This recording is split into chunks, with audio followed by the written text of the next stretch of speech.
할렐루야, 복되고 거룩한 주일입니다. 7월을 첫 주가 시작됐습니다. 1년의 반이 지나고 또 새로운 반년을 남겨두고 있는데 여러 가지 삶의 어려움과 또 재난 가운데 하루하루 걸어가는 것이 힘드신 여러분들에게 살리시고 도우시는 주님의 은총이 임하기를 주님의 이름으로 축복합니다. 잠잠히 주를 바라보고 신뢰하는 자들에게 주님께서 힘이 되어줄 줄 믿습니다. 믿음으로 함께 살아계신 아버지 하나님 앞에 예배드리기를 원합니다. 기도하겠습니다.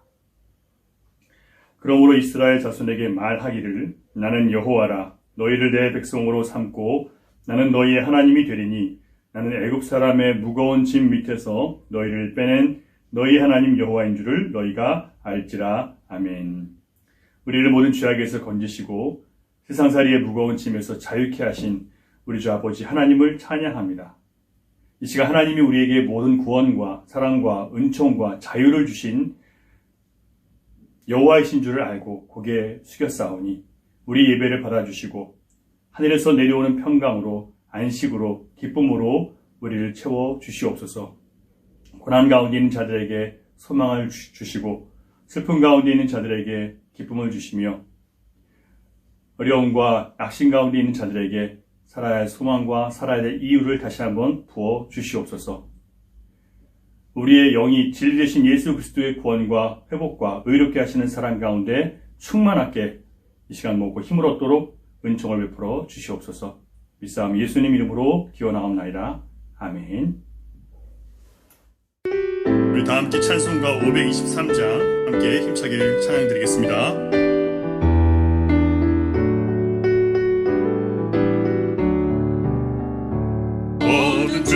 길에서 목자 없는 양같이 모든 사람들 찾아 헤맨다.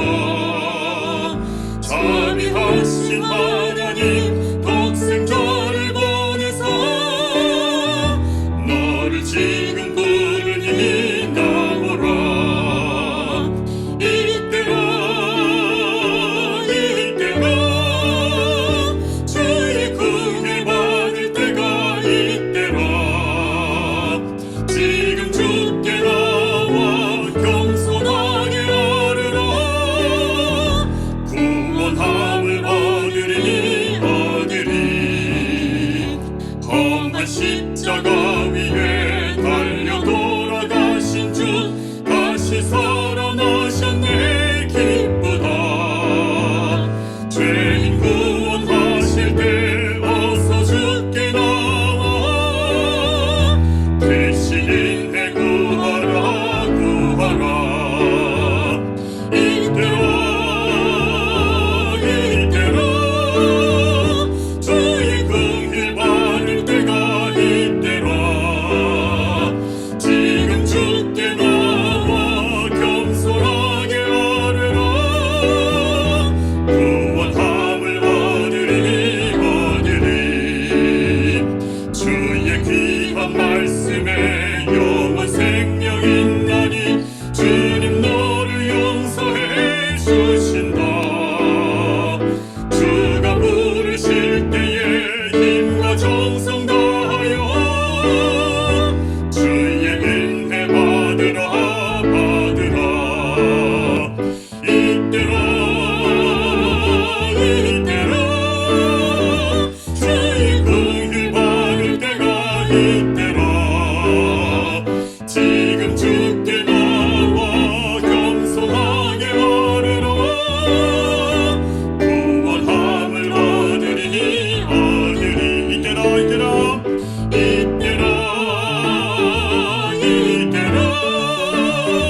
주의 긍휼 받을 때가 이때라. 지금 주께 나와 겸손하게 아뢰라.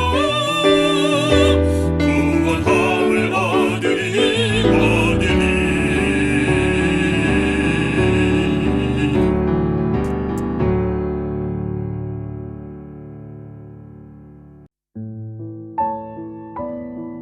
우리 다 함께 내 구주 예수님 주 같은 분 없네 함께 찬양드리겠습니다.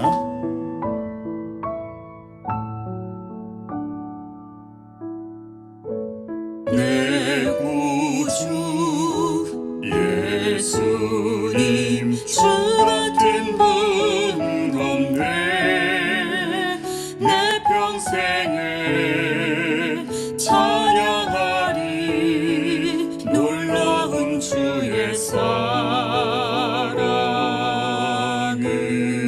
사랑을 위로자 되시며 위로자 되시며 피난처 되신 주님 나의 영혼 온 맘 다해 주를 경배합니다.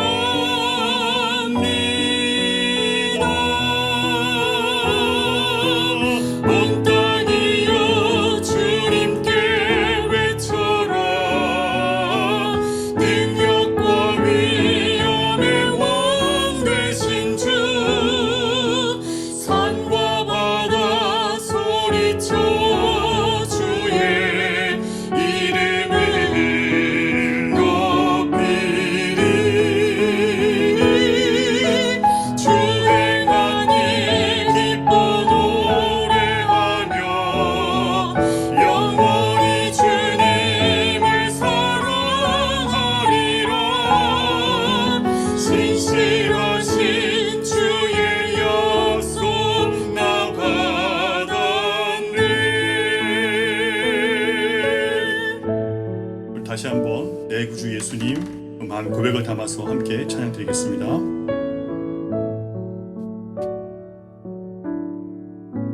내 구주 예수님 주 같은 분은 없네. 내 평생에 찬양하리 놀라운 주의 사랑을. 위로자 되시며 위로자 되시며 피난처 되신 주님 나의 영혼 온 맘 다해 주를 경배합니다.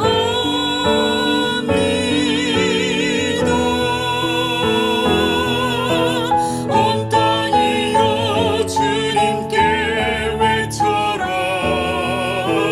능력과 위엄의 왕 되신 주 산과 바다 소리쳐 주의 이름을 높이리. 주 행하니 기뻐 노래하며 영원히 주님을 사랑하리라. 신실하신 주의 약속 나가 신실하신 주의 약속 나가 신실하신 주의 약속 나 받았네.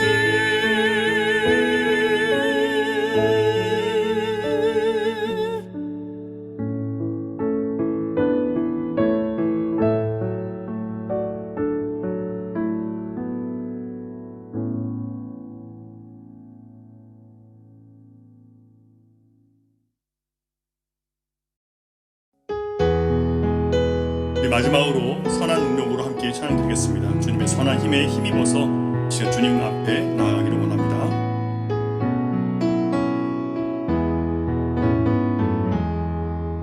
그 선한 힘에 고요히 감싸요. 그 놀라운 평화를 누리며 나 그대들과 함께 걸어가네. 나 그대들과 항해를 여네. 지나간 허물 어둠의 날들이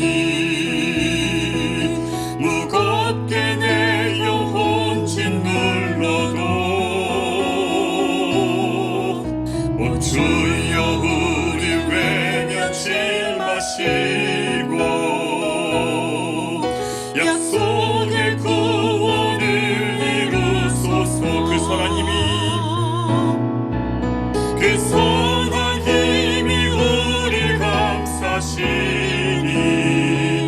믿음으로 일어나니 기대하네. 주 언제나 우리와 함께 계셔. 하루 또 하루가 늘 새로워. 주께서 밝히신 작은 촛불이 어둠을 헤치고 타오르네. 그 빛에 우리 모두 하나 되어 온누리에 비추게 하소서. 이 고요함이 깊이 번져갈 때 저 가슴 벅찬 노래 들리네. 다시 하나가 되게 있겠소서. 당신의 빛이 빛나는 이 밤. 그 선한 힘이 우리 감싸시니 믿음으로 일어나니 기대하네. 주 언제나 우리와 함께 계셔. 하루 또 하루가 늘 새로워. 그 선한 힘이 우리 감싸시니 믿음으로 일어나니 기대하네. 주 언제나 우리와 함께 계셔. 하루 또 하루가 늘 새로워.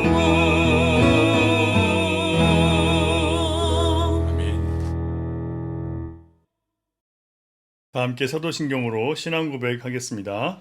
나는 전능하신 아버지 하나님 천지의 창조주를 믿습니다. 나는 그의 유일하신 아들 우리 주 예수 그리스도를 믿습니다. 그는 성령으로 잉태되어 동정녀 마리아에게서 나시고 본디오 빌라도에게 고난을 받아 십자가에 못 박혀 죽으시고 장사된 지 사흘 만에 죽은 자 가운데서 다시 살아나셨으며 하늘에 오르시어 전능하신 아버지 하나님 우편에 앉아 계시다가 거기로부터 살아있는 자와 죽은 자를 심판하러 오십니다. 나는 성령을 믿으며 거룩한 공교회와 성도의 교제와 죄를 용서받는 것과 몸의 부활과 영생을 믿습니다. 아멘. 나의 목자이신 여호와께 기도드립니다. 당신을 믿고 그 믿음을 행하며 살아야 함을 머리로는 알고 있지만 어쩜 가슴으로 깨닫지 못하였기에 오늘도 내가 주인된 삶을 살고 있습니다. 용서해 주시옵소서. 주님의 멍에를 같이 매는 일만이 우리의 영원히 살 길임을 철저하게 깨달을 수 있도록 은혜를 허락해 주시옵소서. 코로나 바이러스로 인해 사람들의 불평, 원만, 한탄, 게으름, 비난 등 사람과는 점점 멀어져 가는 걸 체감합니다. 격리체제 때문에 불안감과 우울, 무기력, 걱정거리만 쌓아가는 우리의 모습도 고백하지 않을 수 없습니다.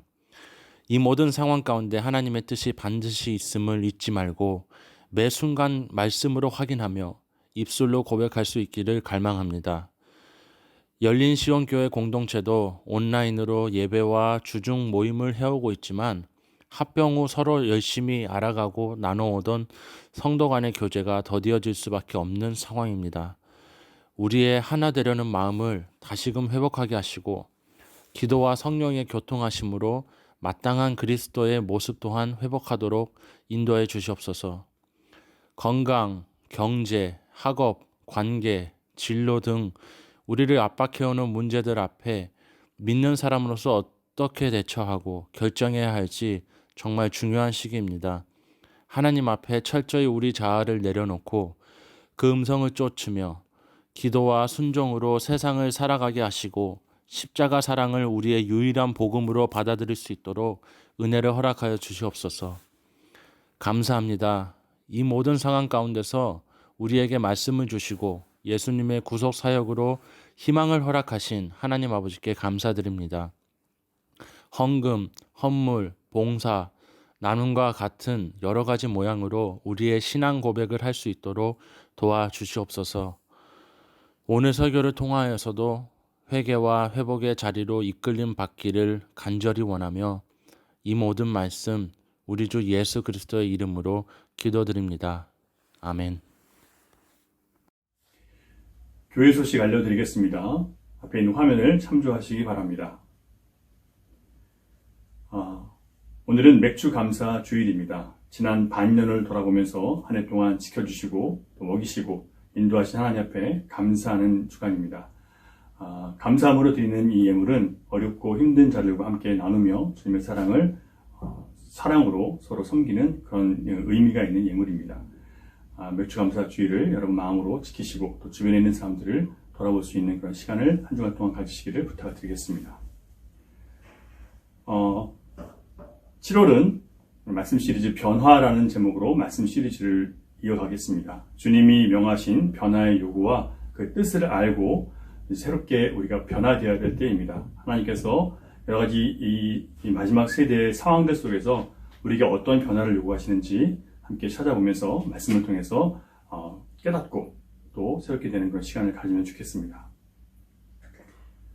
자가 격리 기간은 계속 7월 17일까지 연장되고 있습니다. 가정예배와 개인 묵상으로 여러분 계속해서 경건 생활을 잘 이어나갈 수 있기를 부탁드리고요. 특별히 금요 개인 경건의 시간을 잘 활용하시기 바랍니다. 새벽기도회는 월요일부터 금요일까지 오전 6시에 말씀으로나만 라이브에서 여러분 참여하실 수 있습니다. 좀 일찍 일어나셔서 참여할 수 있는 분들은 라이브로 참여하시고 또 아침부터 주님과 깊이 교제하는 그런 은혜의 시간을 가지시면 좋겠습니다. 수요 성경 세미나 레위기 5번째 시간 이번 주에 이어집니다. 가족들과 함께 말씀을 펴고 레위기를 통해서 하나님께서 우리를 어떻게 예배하기를 원하시는지를 함께 배워나가는 복된 시간이 될 수 있기를 바라고요. 교우 소식 알려드리겠습니다. 나도길 집사님 감사하게도 항암 주사약을 구할 수 있게 되었습니다. 기적같이 구하게 되는데 잘 치료받을 수 있도록 계속해서 여러분 기도해 주시기 바랍니다. 오영식 집사님 임파선 암 치료차 한국에 방문 중이십니다. 아직도 계속 이제 치료 방법을 알아보고 있는 상황인데요. 빨리 치료받을 수 있도록 기회를 열어달라고 기도하시고 여기 남아 계신 권사님, 성권사님을 위해서 여러분 기도해 주시기 바랍니다. 대정부 광고입니다. 주일 헌금을 준비하신 분들은 김재현 지사님께 또는 안등모 지사님께 연락해 주시기를 바랍니다. 이상입니다. 오늘 하나님께서 우리에게 주시는 말씀은 신약성경 로마서 5장 3절부터 8절까지 말씀입니다. 신약성경 로마서 5장 3절부터 8절, 제가 가진 성경으로는 신약성경 245면에 있습니다. 한 절씩 교독하겠습니다. 다만 이뿐 아니라 우리가 환난 중에도 즐거워하나니 이는 환난은 인내를, 인내는 연단을, 연단은 소망을 이루는 줄 아미로다. 소망이 우리를 부끄럽게 하지 아니함은 우리에게 주신 성령으로 말미암아 하나님의 사랑이 우리 마음에 부은 바 됨이니 우리가 아직 연약할 때에 기약대로 그리스도께서 경건하지 않은 자를 위하여 죽으셨도다. 의인을 위하여 죽는 자가 쉽지 않고 선인을 위하여 용감히 죽는 자가 혹 있거니와 짓습니다. 우리가 아직 죄인 되었을 때에 그리스도께서 우리를 위하여 죽으심으로 하나님께서 우리에 대한 자기의 사랑을 확증하셨느니라. 아멘. 1569년 추운 겨울 네덜란드에서 있었던 일입니다. 당시 네덜란드는 종교개혁의 물결이 일어나고 있을 때였고 카톨릭 신자인 스페인의 알바공의 통치를 받고 있음으로 인해서 종교 갈등이 심할 때였습니다. 당시 카톨릭의 박해와 개신교 안에서도 박해를 받았던 제세례파라고 불리는 사람들이 있었습니다. 그들은 성경적인 신앙을 고수하기 위해서 분투했던 사람들인데 특별히 문제가 되는 부분은 유아 세례를 그들이 거부했다는 점 때문에 문제가 되었습니다. 그래서 그들은 유아 세례를 어렸을 때 받았다고 해도 성인이 되어서 자기가 자기의 신앙 고백을 자기의 믿음을 가지고 자기의 의식을 가지고 한 사람에게는 다시 세례를 받아야 된다고 그렇게 가르쳤습니다. 그래서 다시 세례를 베풀었습니다. 이 일로 인해서 그들은 카톨릭 신앙을 떠난 것으로 인해서 박해를 받았고요. 개신교에서는 사도들이 온 가족에게 세례를 베풀었던 것을 통해서 성경을 보면 유아 세례를 베풀었다는 것을 볼 수 있는데 그 성경적인 근거를 통해서 그들과 다툼이 있었습니다. 당시에 덕 윌림스라는 사람은 재세례파가 되면서 세례를 받은 후에 네덜란드를 다스렸던 스페인의 알바 공에 의해서 이단으로 체포되어서 탑에 갇히게 됐습니다. 그런데 그를 신뢰하던 주변 사람들의 도움을 받아서 헝겊을 매듭으로 이어서 만든 밧줄을 타고 탑에서 내려오게 되는데 마치 영화처럼 탈출에 성공합니다. 그런데 간수가 도망치는 그를 발견하고 소리 지르면서 뒤쫓아오기 시작합니다. 윌리스는 피할 길을 찾다가 얼음이 언 연못을 가로질러서 죽게 살기로 도망치기 시작합니다. 윌렘스는 무사히 강을 건너갔지만 덩치가 컸던 간수는 얼음판 위를 건너오다가 그만 얼음이 깨졌고 강물 속으로 빠지고 말았습니다. 열심히 도망가던 윌렘스는 뒤에서 살려달라고 외치는 소리를 듣고 뒤를 돌아보게 됩니다.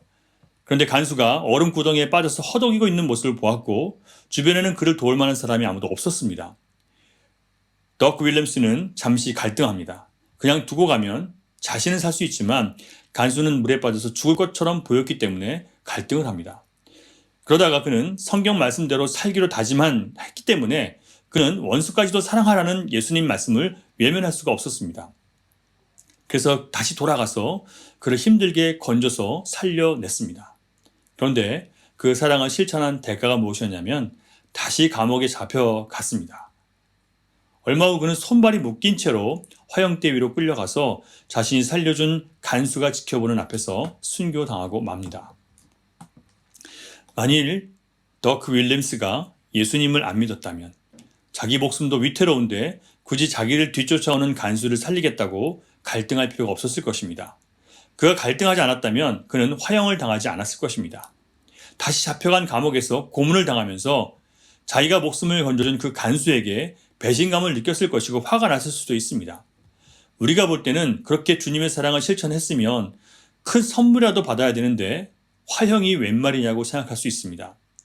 하지만 그는 자기가 살려준 그 간수 앞에서 불에 태워 죽임을 당하고 맙니다. 그는 예수 그리스도 안에서 자신이 받은 복을 알았고 죽음 후에 영광을 믿었기 때문에 기꺼이 원수에게 사랑을 베풀고 죽을 수 있었던 것입니다. 안타깝고 속상한 이야기지만 그의 일화는 지금도 자신을 핍박하는 원수를 위해서 기도하고 사랑하라고 하신 예수님의 말씀과 원수였던 인간들의 생명을 위해서 죽으신 예수님의 사랑을 몸소 실천한 신앙의 위인으로 기억되고 또 본이 되고 있습니다. 그런데 이런 실천은 특별한 사람만 할 수 있는 것이 아니라는 점이죠. 복음 안에서 우리에게 회복된 것이 무엇인지를 분명히 깨닫고 주님을 따르기로 결단한 사람은 누구든지 그렇게 해야 된다는 것을 알고 있고 그렇게 훈련과 연단을 받게 되어 있습니다.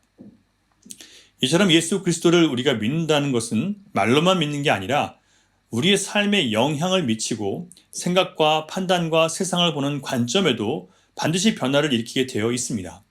그냥 머리로 그래 이제 내가 예수 그리스도의 십자가로 하나님의 진노는 사라졌고 화평을 누리게 되었어. 십자가로 인해서 이제 나에게 하나님은 저주 대신 한없는 은혜로 대하셔. 이제 나는 하나님의 영광을 위해서 사는 사람이 되었어라고 말로만 끝나는 것이 아니라는 이야기입니다. 주님을 따라가는 모습이 나타나지 않았다면 그것은 머리로만 구원을 이해한 것이지 실제로는 하나님과 화평을 누리는 관계에 들어간 것이 아니라는 이야기입니다. 이에 대해서 로이드 존스 목사님은 많은 신자들이 거짓 화평에 속고 있다라고 지적을 합니다. 그의 책에서 거짓 화평을 가진 사람의 5가지 특징을 지적하고 있는데요. 첫째는 믿음을 단지 지적인 동의라고 생각하는 것이라고 말합니다. 나는 예수가 주님이심을 믿고 하나님의 아들이심을 믿습니다 라고 말하고 머리를 끄덕이며 그것으로서 구원을 받았고 내 영혼의 모든 것이 잘 된다고 믿고 있는 사람, 나는 구원받았다고 확신하는 사람, 그는 거짓 화평에 속고 있는 사람이라는 이야기입니다. 만일 자칭 신자라고 하는 사람이 무슨 문제만 생기면 하나님이 살아계시면 어떻게 나한테 이러냐고 원망하고 하나님이 선하신 분이라면 어떻게 나에게 이런 불행을 줄 수 있냐고 불평한다면 그는 복음에 대해서 지적인 동의만 한 것이지 실제로 주님을 믿은 것이 아니라는 말씀입니다. 만일 그가 예수 그리스도께서 하신 구원이 모든 죄의 진노와 저주를 다 거두셨다는 것을 정말 깨닫고 믿었다면 그는 자기가 당하는 상황 속에서 불평과 원망 대신 자신을 향한 하나님의 뜻을 구하고 합력해 선을 이루시는 하나님을 향해 믿음을 고백할 수 있어야 됩니다. 그리고 우리는 그것을 배워나가는 거예요. 믿음은 말로만 하는 게 아니라 어떤 상황과 문제를 바라보는 내 관점 자체가 바뀌는 것입니다. 둘째, 거짓 화평을 가진 사람의 특징은 예수님과 예수님의 십자가 공로를 의지하는 것이 아니라 자기 자신의 믿음을 의지하고 살아간다라고 지적합니다. 세상이 이렇게 어려움에 빠져서 다들 힘들어도 나는 예수를 믿기 때문에 잘 될 거야. 나는 예수를 믿기 때문에 괜찮을 거야 라고 그렇게 믿는 믿음입니다. 믿음이 있는 것 같지만 그가 믿는 것은 내 믿음이에요. 실상은 나의 구원자를 믿고 그 주님이 하신 그 일을 믿고 있는 것이 아니라 내가 믿는다는 자신의 믿는 행위 자체를 바라보고 있는 거예요. 나는 그래도 믿는다고 하는 자기 믿음을 공로로 삼고 또 그렇게 자기 자신의 믿음 자체를 어떤 행위로 보는 사람들, 이런 것들이 바로 자만한 사람들이고 거짓 화평에 속고 있는 사람이라고 지적합니다. 세 번째로 거짓 화평을 가진 사람의 특징은 뜻밖에도 자기 구원에 대해서는 결코 의심하면서 고민하지 않는다는 점입니다. 이것은 믿음이 좋아서가 아니라 자기 구원에 대해서 의심하지 않는 것이 믿음이 좋아서가 아니에요. 그 사람의 삶의 태도나 성격, 세상을 살아가는 모습을 보면 누가 봐도 그 사람은 좀 신자됨에 대해서 고민도 하고 정말 하나님의 자녀가 맞나 하는 깊은 의심을 좀 해야 될 만한 사람인데 오히려 당사자인 그 사람은 전혀 모르고 흔들림이 없습니다. 남들에게 큰 손해를 끼치거나 상처를 주고도 자신은 아무 일 없었다는 듯이 똑같이 예배하고 늘 생글생글 웃고 당한 사람들의 마음은 전혀 고려하지 않는 사람, 마치 생각이 없는 사람인 것처럼 늘 떳떳하고 늘 당당한 사람들이 있습니다. 신자라면 진리를 진지하게 대면해서 자신의 행실과 자신의 생각과 말을 비춰보고 고민하고 변하지 않는 자신의 모습으로 번민도 해보고 자기 신앙에 대해서 의심도 해야 되는데 거짓 화평을 가진 사람은 구원받았다는 것으로 다 오케이 되었다고 생각합니다. 그래서 말씀으로 자기 자신을 진지하게 돌아보거나 생활 속에서 자기 믿음을 점검하고 자신의 말과 행실을 그리스도 안에서 비춰보는 일에 별로 관심이 없다는 얘기예요. 자기가 즐겁고 남들이 괴롭든 말든 나만 즐거우면 되고 나만 아니면 되는 그런 신자들은 거짓 화평을 가진 사람이라고 그렇게 지적합니다. 넷째, 거짓 화평을 가진 자들의 특징은 죄 용서받은 것만 중요하지 자신이 의롭게 살아야 되는 것에 대해서는 관심이 없다고 지적합니다. 지옥에 가고 싶지 않아서 저주가 싫어서 인생의 불행이 싫어서 그리스도로부터 주어진 의로움을 받는 일에는 열정적이고 그것을 주장하는 일에는 열심을 내요. 누가 뭐라고 하면 구원에 대해서 뭐라고 얘기하면 내가 믿고 구원받았다는데 네가 뭐라고 하냐라고 화를 내고 자기가 구원받았다는 것을 너무나 잘 주장합니다. 그런데 문제는 구원받은 자로서 의롭게 살아야 되는 신자의 거룩함에 대해서는 관심이 없는 거예요. 거짓 화평을 가진 사람들의 특징이라고 지적합니다. 마지막 다섯째로 거짓 화평을 가진 사람들은 자신이 다시 죄에 빠졌음에도 불구하고 깊은 회개와 뉘우침이 없이 너무 괜찮다는 점입니다. 그리스도의 보혈이 내 죄를 가렸어 하면서 뻔뻔스럽게 아무 일 없다는 듯이 금방 툭툭 털고 일어납니다. 거짓 화평을 가진 자는 하나님 앞에서 죄가 어떤 의미인지를 모르기 때문에 죄를 범하고도 너무 쉽게, 너무 빨리, 너무 가볍게 자신을 치료한다라고 그렇게 로이드 존스 목사님은 지적을 합니다. 반대로 참된 화평을 가진 사람이라면 죄를 범했을 때 그 죄로 인해서 마음이 심히 눌리고 괴롭고 아파서 거의 지옥을 맛보게 된다라고 그렇게 설명을 합니다. 아마 여러분도 범죄한 것으로 인해서 또 떳떳하지 못한 일로 인해서 정말 지옥과 같은 고통을 맛보신 경험들이 있으실 거예요. 만일 죄를 짓고도 그런 경험이 없다면 사실 하나님과 참된 화평 안에 구원받은 사람이 아니라는 얘기입니다. 참된 화평을 가진 자는 말로 쉽게 구원을 떠들지 못하고 자신의 삶에서 그리스도를 주로 모신 삶을 살기 위해서 진지하고 진실하게 자신을 바라보면서 살아가는 그런 모습이 있어야 된다는 거예요. 절대 가볍게 살 수 없다는 겁니다. 그러면서도 그는 십자가의 은혜와 부활의 영광 안에서 다시 기쁨을 되찾고 감사하며 살아갈 수 있는 사람이라고 그렇게 이야기합니다. 이처럼 복음의 효력으로 인해서 거듭난 자는 이전과는 사물을 바라보고 상황을 이해하는 관점이 바뀌게 됩니다. 십자가를 통해서 화목하게 하신 복음이 무엇인지를 바르게 깨닫게 되었다면 기독교적인 관점으로 세상을 보는 눈이 열리게 되어야 한다는 것입니다. 오늘 읽은 본문에서 사도 바울은 이제 예수 그리스도를 믿으면 문제가 사라지고 걱정이 없어지고 형편이 펴고 세상에서 다 잘되고 원하는 바를 다 이룬다고 말하는 것이 아니라 바로 환난에 대해서 이야기를 꺼냅니다. 아니 이제 예수를 믿었으면 뭐 다 잘 돼야 되는데 그게 아니라 바로 환난을 준비하도록 그렇게 말을 꺼내는 거예요. 왜냐하면 초대교회 성도들에게는 신자가 된다는 것은 천국을 얻은 대가로 이 세상의 고난을 감당해야 될 것으로 그것을 대가로 받아들였단 말이에요. 그리스도를 따르기 위해서 받아야 되는 고난, 그것을 내 인생에 내가 스스로 끌어들이는 것과 같은 것이 바로 예수를 믿는 것이었습니다. 지금은 아닐까요? 지금도 마찬가지입니다. 우리가 예수님을 믿고 주님과 가까이 할수록 점점 세상 죄악된 모습과 인간의 타락으로 인해서 우리는 더 고통을 받게 됩니다. 또한 우리가 의롭게 살수록 더 불의를 당할 경우가 많고요. 우리가 공평하게 살려고 할수록 더 불공평함으로 인해서 억울함을 겪게 됩니다.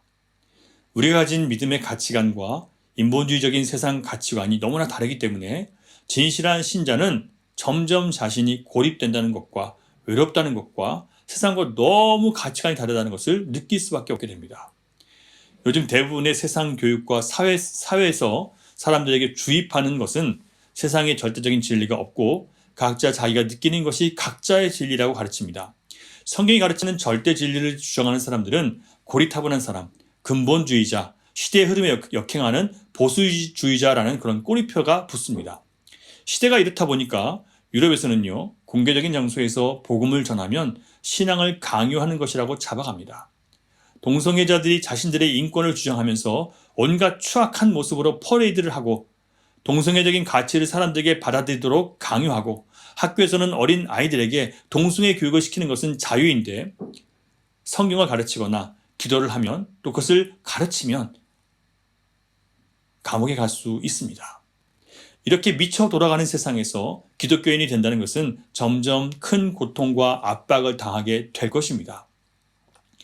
그런데도 이것은 겨우 이제 시작에 불과합니다. 요한계시록에 따르면 짐승의 표를 받지 않으면 물건을 사고 팔지도 못하게 된다라고 그렇게 예언하고 있습니다. 그러므로 장차 기독교인들이 받게 될 환난에 비해서 지금 우리 눈앞에 펼쳐지고 있는 반기독교적인 세상의 공격들은 아주 미미한 것에 불과하다는 것을 우리는 알 수 있습니다. 여러분, 예수를 바르게 믿는 것이 환난이 되는 것은 역사 속에 늘 있어 왔습니다. 심지어 1000년이 넘는 중세 카톨릭 교회가 지배하던 시대에도 진짜 성경적인 신자들은 박해와 고난을 면치 못했습니다. 여러분, 조선 땅에도 처음 기독교가 소개된 후에 얼마나 많은 신자들이 박해를 받았는지 모릅니다. 일제시대 때도 그랬고 해방된 후에도 그랬고 공산당에 의해서 지금까지도 수많은 신자들이 핍박으로 고통받고 순교를 당하고 있습니다. 지금 이 시대의 진정한 신자들은 여전히 그리스도의 십자가를 따르면서 손해를 당하고 불이익을 견뎌야 되고 괴로움을 당하면서 똑같이 고난을 당할 수밖에 없는 시대 가운데 우리도 살고 있습니다. 그러면서 서로를 돌아보고 내 몸이 아파도 다른 사람을 위해서 간호하고 기도해야 됩니다. 내 자식도 내 부모도 나의 돌봄이 필요하지만 또 다른 돌봄을 받지 못하는 아이들이나 이웃들을 돌보기 위해서 내 시간과 내 정성과 사랑을 기꺼이 나눠야 됩니다. 이전에는 땅의 것을 추구하는 육에 속한 자였다면 이제 위에 있는 것을 바라는 하나님의 자녀로 거듭났기 때문에 이렇게 된 것입니다. 이렇게 거듭난 사람은 똑같은 상황을 바라보면서도 그것을 이해하고 받아들이는 관점이 분명하게 변화되어 있어야 합니다. 오늘 말씀을 통해서 이 변화가 오늘 우리에게 나타나고 있는지 확인하고 나타날 수 있도록 우리 마음을 정하고 기도하면 좋겠습니다. 3, 4절 말씀을 같이 한번 읽어보겠습니다. 3절, 4절 시작.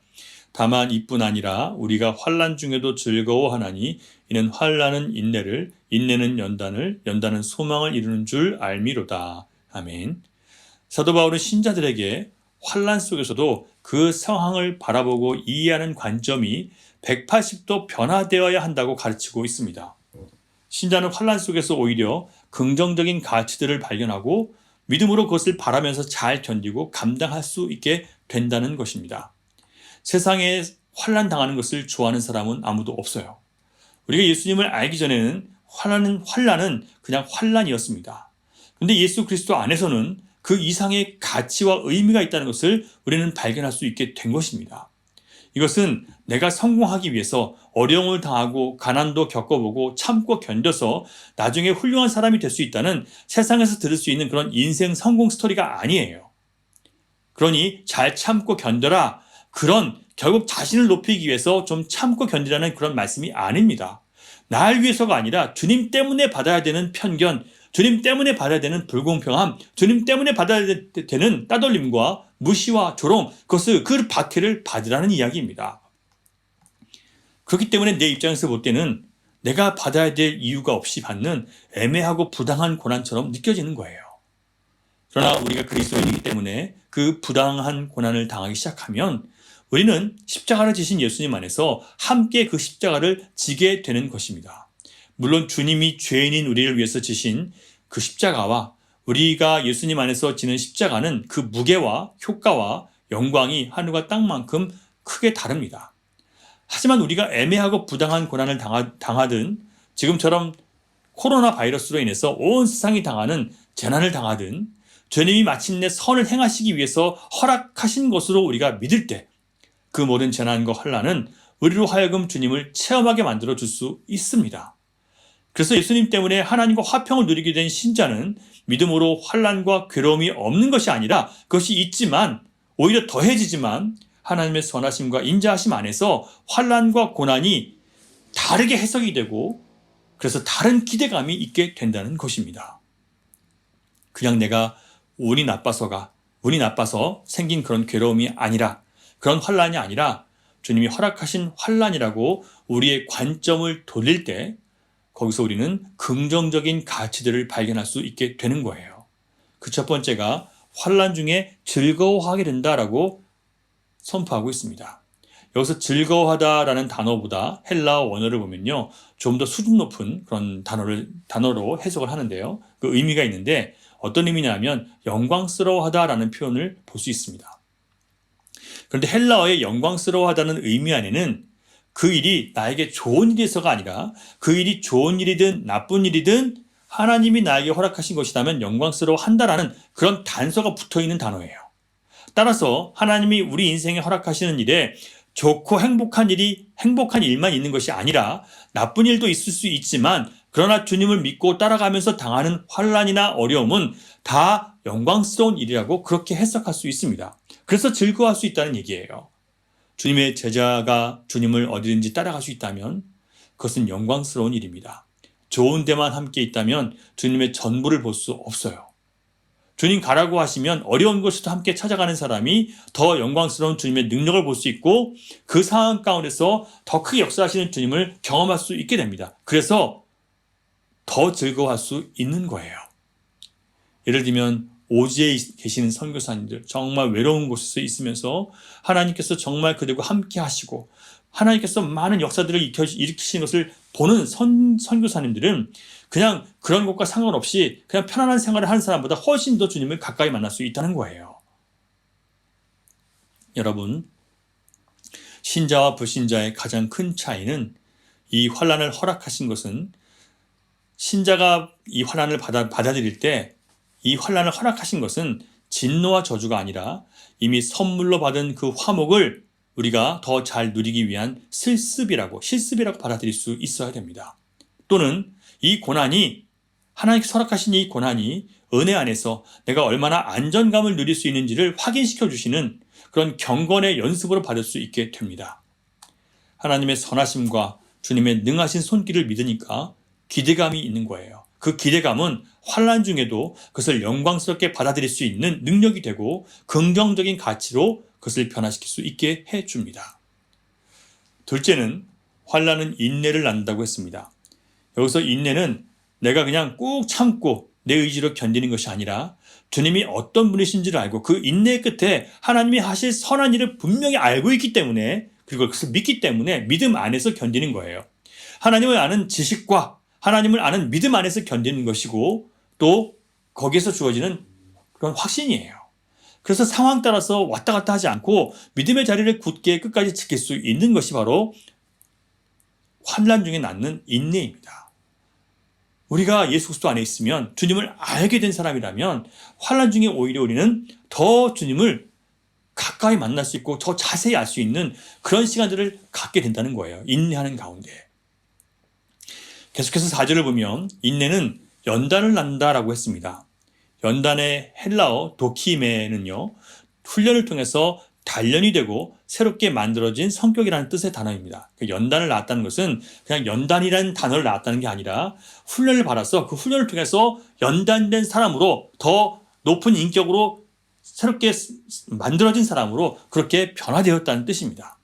따라서 주님의 선하심을 믿기 때문에 인내하다 보니까 그 사람이 단련이 되어서 새로운 그리스도를 닮은 인격을 갖게 됐다는 뜻이에요. 철없던 청소년들이 도와줄 사람이 없거나 도와줄 수 없는 환경에 던져져서 고생도 하고 울기도 하면서 점점 강해질 수 있는 것처럼, 신자 역시 환난을 참고 견디다 보면 단련이 되어서 성숙한 그리스도의 인격이 만들어진다는 이야기입니다. 그리고 단련이 되어서 생긴 새로운 인격은요, 우리가 가졌던 소망, 곧 하나님이 이 환난을 통해서 선한 일을 하실 것이라는 그 소망을 이루게 했다는 얘기예요. 우리가 그 환난 가운데 즐거워했고, 그 환난 가운데 인내를 이루었고, 그 인내하는 가운데 우리가 더 나은 인격으로 연단된 사람으로 변화되었다면, 그것이 바로 하나님께서 환난 가운데 우리 안에 선하게 이루실 만한 그 일들, 그것에 대한 선한 소망이 우리에게 이루어졌다는 뜻입니다. 우리는 성경에서 이런 환난의 이야기들을 얼마든지 볼 수 있습니다. 그런데 그 환난이 오는 이유는 우리가 예수 그리스도의 은혜로 하나님의 백성이 되었다고 해도 우리는 여전히 죄로 기울어지고 의심하고 거역하기 쉬운 존재들이기 때문에 그렇습니다. 우리는 하나님을 반역한 아담의 후손이기에 본성적으로 반역자들입니다. 약속을 어기는 일에 익숙하고 양심의 가책도 별로 없는 존재들입니다. 그래서 하나님은 이스라엘 백성들을 애굽에서 건져내셔서 광야로 먼저 보내셨습니다. 광야에서 이스라엘 백성들은 10번이나 하나님을 크게 거역하고 시험하고 배반함으로 출급한 1세대는 여호수아와 갈렙 말고는 다 광야에서 죽고 말았습니다.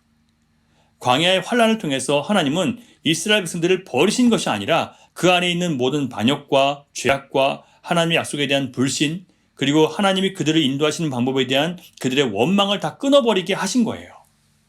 왜냐하면 새로운 땅에 들어가려면 옛사람은 죽고 새사람으로 들어가야만 하기 때문입니다.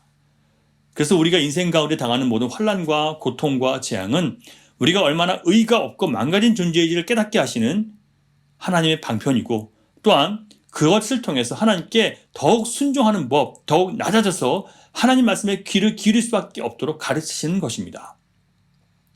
그렇다면 이렇게 환난에 대한 우리의 관점이 긍정적으로 변화되려면 우리에게 무엇이 가장 필요할까요? 8절 말씀을 같이 한번 읽어보겠습니다. 8절 시작. 우리가 아직 죄인 되었을 때 그리스도께서 우리를 위하여 죽으심으로 하나님께서 우리에 대한 자기의 사랑을 확증하셨느니라. 아멘. 우리가 십자가에서 죄인인 날 대신 죽으시고 다시 사신 예수님 때문에 하나님의 사랑과 은혜를 얼마나 풍성하게 바라는지를 깨닫게 될 때 우리는 이 관점이 변화되는, 긍정적으로 변화되는 그런 은혜를 우리가 받게 될 수 있다는 이야기입니다. 여러분, 예수님 때문에, 그 십자가의 은혜 때문에 내게 부어진 하나님의 사랑이 얼마나 지독한 사랑인지를 여러분 알고 계십니까? 죄를 미워하시는 그 하나님의 모든 진노를 말없이 내 대신 받아내신 예수님 안에서 우리가 얼마나 하나님의 크신 은혜 안에 들어가게 되었는지를 여러분 깊이 깨달으셨습니까? 그것 때문에 감격하고, 그것 때문에 마음이 뜨거워지고, 그것 때문에 주님께 나의 삶을 드렸던 그런 고백들이 있으십니까? 그러면 세상의 모든 것들을 바라보는 여러분의 관점과 생각은 달라지셨으리라 믿습니다. 저는 돌아가신 저희 아버지 목사님을 가장 존경합니다. 아버지가 대단하셔서가 아니라 정말 하나님의 은혜를 많이 받으신 분이기 때문에 존경하는 것입니다. 은퇴하시기 1년 전 심근경색으로 돌아가실 뻔하면서 큰 수술을 받으시고 또 은퇴 후에는 뇌경색으로 입원하셔서 치료를 받으신 이후에 자유롭게 다니시고 편안한 여생을 보내신 것이 아니라 망가진 건강을 돌보시고 유지하시느라고 아무것도 하지 못했습니다. 저희 어머니가 아버지 돌보시면서 고생을 많이 하셨어요. 사람들은 묻습니다. 왜 목사로 그렇게 수고하고 은퇴했으면 더 건강하고 복을 누리면서 잘 살다 가셔야지 왜 이렇게 아프시냐. 하지만 저는 아버지의 그런 모습을 보면서 자기 생명을 아끼지 않고 달려간 사도 바울의 모습을 떠올릴 수 있었습니다. 가족을 누구보다 사랑하고 정이 많고 아낌없이 내주는 분이셨지만 그의 성도들을 돌보고 사랑하는 일을 가족을 돌보는 일보다 절대로 게을리하지 않으셨습니다. 오히려 가족의 입장에서 서운할 때도 있었습니다. 인간적으로는 부족한 면이 많은 분이셨지만 주님께 받은 사랑을 늘 찬송하고 감사하셨고 본인의 부족함 때문에 깊이 괴로워하시면서도 주님의 은혜에 기대어서 또다시 기쁘게 사역을 감당하셨습니다. 어른들은 제게 아버지가 그렇게 아프신데 왜 아버지를 돌보지 않고 계속 외국에 나가서 사역하느냐, 여기서 사역하면 안 되냐라고 말씀을 많이 하셨습니다. 하필 제가 또 아르헨티나로 떠나는 그날 아버지는 쓰러지셔서 구급차로 병원에 실려가셨습니다. 그날 저녁에 저는 떠나야 되는데 점심때 쓰러지셔서 바로 병원에 실려가셔서 응급 시술을 하셨습니다. 그리고 응급실에 누워 계신 아버지를 보면서 차마 발길이 떨어지지 않는데 눈을 뜨시고 저를 바라보시면서 아버지는 어서 가라고 눈으로 말씀하시는 거예요. 사람들은 이해할 수 없는 장면일 수 있습니다. 오히려 그렇게 됐으니까 아버지 곁에 있어주고 그러길 바라는 것이 아버지의 모습이 아니고 그리고 또 그렇게 해야 되는 것이 아들의 모습이 아닌가. 하지만 저희 아버지는 늘 주님이 먼저인 것으로 그렇게 살아오셨기 때문에 제가 떠나야 한다는 것도 아셨고 저도 아버지의 마음을 알았기 때문에 무겁지만 감사한 마음으로 아르헨티나로 오게 되었습니다. 여기서 저는 대단한 목회를 하는 것도 아니고 큰 영향력을 주는 그런 목사도 아닙니다. 그러나 그리스도 안에서 맡겨진 영혼들에게 세상 가운데 선포된 하나님의 절대적인 사랑을 그리고 제가 받은 그 은혜, 그 용서, 그 생명을 나누기 위해서 부족하고 허물 많은 제 자신을 끌어안고 또 참아주는 좋은 성도들과 함께 주님의 나라를 이루어갈 것입니다. 사랑하는 여러분, 보이는 환난과 고난보다 더 크고 놀라운 하나님의 선한 계획과 섭리가 있음을 믿으시기 바랍니다. 오늘 우리가 당하는 모든 크고 작은 환난과 고난 속에서 우리의 관점을 환난으로부터 돌리셔서 그리스도를 바라보면 좋겠습니다. 환난 가운데 우리를 인내하게 하시고 더 성숙한 인격으로 자라나게 하심으로 마침내 우리의 소망을 이루시는 위대한 사랑의 하나님을 만나시는 복된 자녀들 되시기를 주님의 이름으로 축원합니다. 기도하겠습니다. 하나님, 오늘도 우리에게 말씀하시는 하나님을 찬양하고 경배합니다. 우리가 예수 그리스도 안에서 우리에게 부어진 하나님의 사랑을 보게 하시고 그 안에서 우리의 관점이 변화되게 하셨음을 우리는 믿습니다. 이제 우리를 향해 주님이 선한 계획을 갖고 계심을 믿고 환난 중에도 즐거워할 수 있는 믿음을 더해 주시옵소서. 혹시 큰 좌절과 슬럼프에 빠진 분들이 계시다면 환난 중에도 선한 역사를 이루시는 주님을 신뢰함으로 빨리 벗어날 수 있도록 회복될 수 있도록 도와주시옵소서. 전에는 내가 기쁘고 행복해야만 감사했고 내가 잘되면 좋은 것이고 힘들면 저주받은 것이라고 생각하며 살았습니다. 이제 우리의 관점을 변화시키셔서 하나님을 영화롭게 하는 일에 내가 희생하더라도 내가 좀 불행하더라도 주님께 순종할 때 더 큰 기쁨이 있게 하시고 내 자랑, 내 자식 자랑하던 내게 사랑 주신 하나님만 자랑하는 것이 가장 큰 즐거움이 되게 해 주시옵소서. 이 시간 주님 사랑하는 마음으로 주님 주신 것들 중에 구별해서 자원하는 마음으로 예물을 올려드립니다. 이 예물과 함께 주님을 향한 우리의 사랑과 헌신을 드리오니 받아 주시옵소서.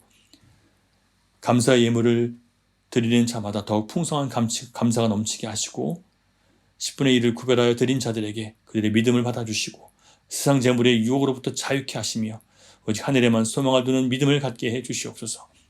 이 어려운 때에 나만 생각하지 않고 이웃을 돌보기 위해서 구제의 예물을 올려드리는 눈물 어린 성도들의 희생을 받아주시고 더 많은 사람들을 위해서 흘려보낼 수 있도록 풍성한 은혜 베풀어 주시옵소서.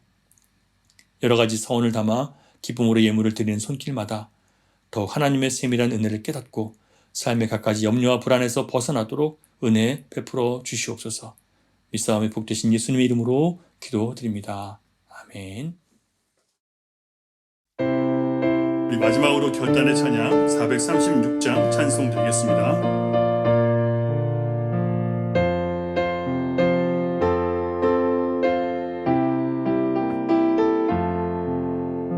나 이제 주님의 새 생명 얻은 몸 옛 것은 지나고 새 사랑이로다 그 생명 내 맘에 강같이 흐르고 그 사랑 내게서 해같이 빛난다 영생을 누리며 주 안에 살리라 오늘도 내일도 주 함께 살리라 주 안에 감추인 새 생명 얻으니 이전에 줬던 것 이제는 값없다 하늘의 은혜와 평화를 맛보니 찬송과 기도로 주 함께 살리라 영생을 누리며 주 안에 살리라 오늘도 내일도 주 함께 살리라 산천도 초목도 새 것이 되었고 죄인도 원수도 친구로 변한다 새 생명 얻은 자 영생을 누리니 주님을 모신 맘 새 하늘이로다 영생을 누리며 주 안에 살리라 오늘도 내일도 주 함께 살리라 주 따라가는 길 험하고 멀어도 찬송을 부르며 뒤따라가리라 나 주를 모시고 영원히 살리라 날마다 섬기며 주 함께 살리라 영생을 누리며 주 안에 살리라 오늘도 내일도 주 함께 살리라 다 같이 축도하심으로 예배 마치겠습니다. 이제는 우리 구주 예수 그리스도의 크신 은혜와 아버지 하나님의 극진하신 사랑과 성령님의 감화, 감동, 교통, 역사, 위로, 인도하심이 이제 하나님의 사랑을 믿는 믿음 안에서 환난 중에도 우리에게 선한 일들을 이루시며 유익하게 하시는 하나님을 신뢰하고 원망과 불평을 버리고 낙심과 한숨과 좌절을 딛고 일어나서 합력해 선을 이루시는 살아계신 하나님을 기뻐하며 자랑하기로 결단하는 사랑하는 주님의 자녀들의 머리 위와 가정과 일터와 미래 가운데 흩어져 있는 열방의 교회와 선교지 가운데 이제로부터 영원토록 함께 하시기를 간절히 축원하옵나이다. 아멘. 날씨가 많이 춥습니다. 감기 조심하시고 또 밖에 다니실 때 늘 더 조심하시고 또 주의하시면 좋겠습니다. 다시 만날 때까지 여러분 건강하시기를 주님의 이름으로 축복합니다. 감사합니다.